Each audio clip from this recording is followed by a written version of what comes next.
Hi friends, మన బొప్పాయి తోటను అయితే రోటావేటర్ వేయించేసాము. వేసిన నెక్స్ట్ డేనే ఈ విధంగా డౌజర్ ట్రాక్టర్తో అయితే మనము రివర్సబుల్ ఫ్లవ్ అయితే వేస్తున్నాము. మళ్ళీ బొప్పాయి ప్లాంటేషన్ చేయడానికి భూమిని అయితే ఇప్పుడు ఫస్ట్గా ప్రిపరేషన్ జరుగుతుంది.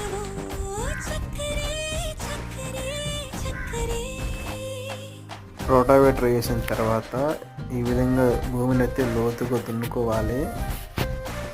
అప్పుడే భూమి బాగా లూజ్ అయ్యి నెక్స్ట్ పంట బాగా అయితే పెరగడానికి అవకాశం ఉంటుంది. రివర్సబుల్ ఫ్లవ్ అండి ఇది.